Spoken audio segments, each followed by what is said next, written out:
Well, well, well. Looks like I've returned. The Sixers with a statement win, 125 to 121 over the Charlotte Hornets, and that was an absolute roller coaster. With the team starting off hot to start with, Maxey connecting, Joel Embiid starting warm, Quentin Grimes having that spurt in the second quarter, and then the well dried up. The end of the second to the third, the Hornets gathered momentum. They won, I believe, a 14-3 run. The Sixers couldn't buy a bucket. It was terrible. But credit to Philly. They continued to keep the game in reach, never letting the Hornets stretch the game out to a it got to a 10-point game, but a 15-point lead and really run away with it. They kept it within reach, kept clawing back. And in games like this, it takes moments. Justin Edwards, who was a DNP last game and has barely played, comes in. Unfortunately, was called for a lot of travels, which was really frustrating. However, hit 3 big threes, momentum shifters, when the team couldn't hit a 3 in the entire second half. Justin Edwards came in and was connecting. You really felt the disappearance of Dominic Barlow, because I believe he left the game with like an elbow laceration. His rebound and weak-sided rim protection was gone. The Hornets were walking to the paint. Defensively, weren't the best. Joel Embiid obviously hit his minutes restriction and couldn't play anymore. We lost that offensive dynamism.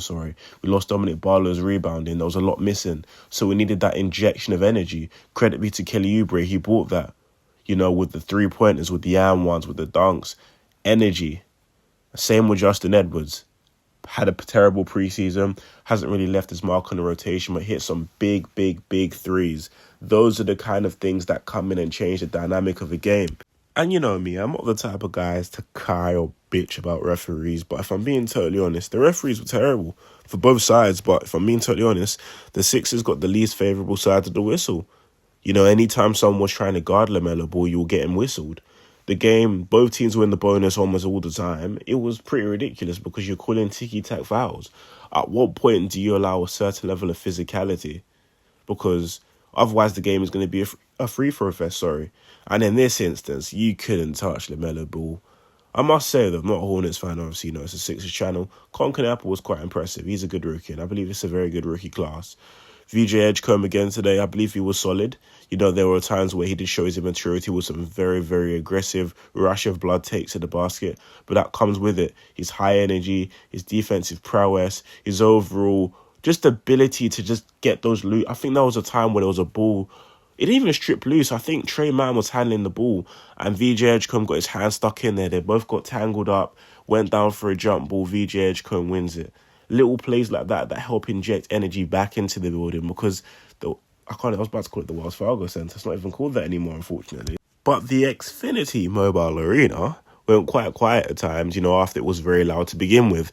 So there was enough injections of energy at random spurts that just enabled, the energy to come back into the building. I feel like everyone played their part today. Everyone played their part in a small way. Jabari Walker's small minutes, getting rebounds. That time where, who was at the line? You're challenging my brain here. It might have been Maxey or VJ Edgecombe that split the rebounds. It might have been Tyrese Maxey. Drummond comes down, grabs the rebound, and one. Misses his second free throw. VJ tips it. Drummond then does air ball, a layup, but it injects energy back into the building. These hustle plays. There wasn't a single player today that didn't, play well, apart from a Dem Bonner, who wasn't amazing. But other than that, Quentin Grimes, big time. And this is why I'm telling people, you need dynamism. You need several ways to punch a team when they're trying to stop the bleeding from one area. They were face guarding Tyrese Maxey because he's a killer. That's exactly why we won this game. They were so worried about Tyrese Maxey creating his own shot. Trey Mann just fell asleep and forgot Quentin Grimes a knockdown shooter. Quentin Grimes basically gets a wide open 3 and that's how we win the ball game. We never had that before. In the past, it was, Joel Embiid, or we're trying to force feed a Seth flipping Curry in the past, or we're trying to run a DHO of JJ Redick and there's no other threats. You have offensive threats all around the perimeter.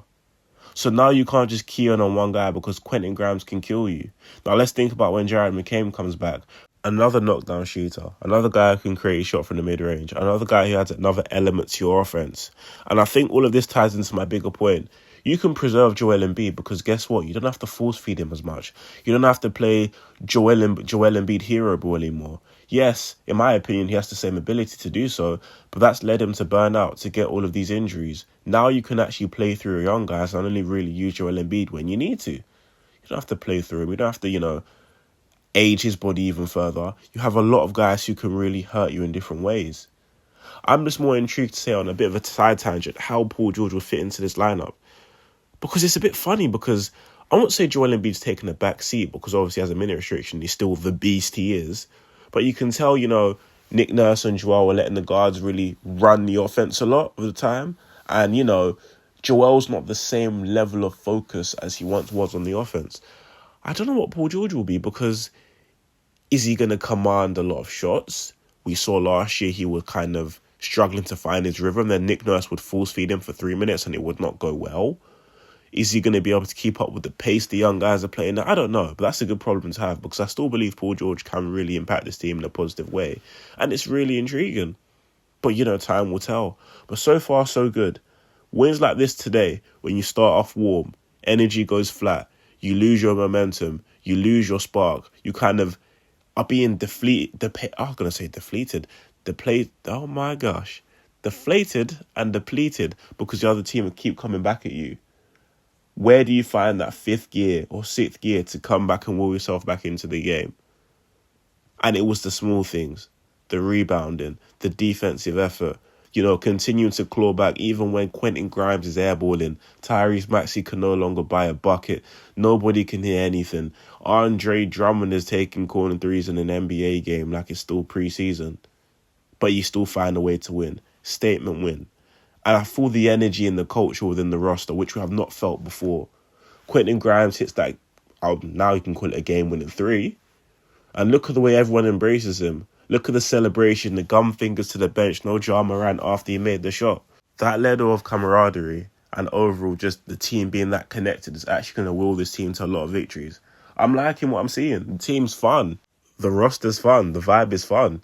Not often will you say that, but I can't believe I'm saying this. I'm enjoying watching this team. It's not a boring brand of basketball. There's youth mixed with vets. And I have to give credit to Nick Nurse because a lot of people worried that, yes, over the past year or two now, he's had some questionable rotations.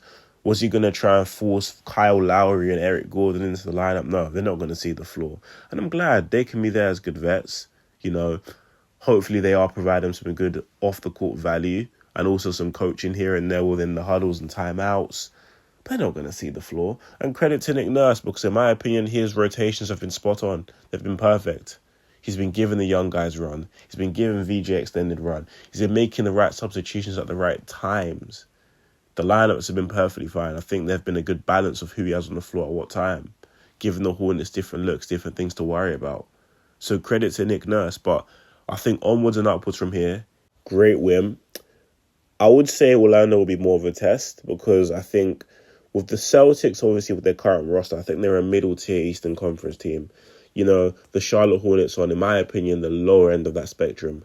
I think the Magic will be a bit more of a test. So I want to see how this team continues to fight, continues to bode against, decent Eastern Conference opposition. They've actually played decent teams for all 3 games. Or 2 games, sorry. I apologise. And they've gone down to the wire. But it's the fight, the grit, game planning from Nick Nurse, which has really impressed me. But let's see how long this can last. Great team performance. Liking what I'm seeing from Tyrese Maxey. Loving what I'm seeing from rookie VJ Edgecombe. Quentin Grimes is clutch. There's going to be games like last game where 2 of which might go off, which means the other one's a bit more quiet. But again, against Boston, Quentin Grimes heated up at the right time in the 4th quarter, got his shot going. Same is going to happen at random times. VJ Edgecombe, I won't say it was quiet at 15 points as a rookie, which is amazing.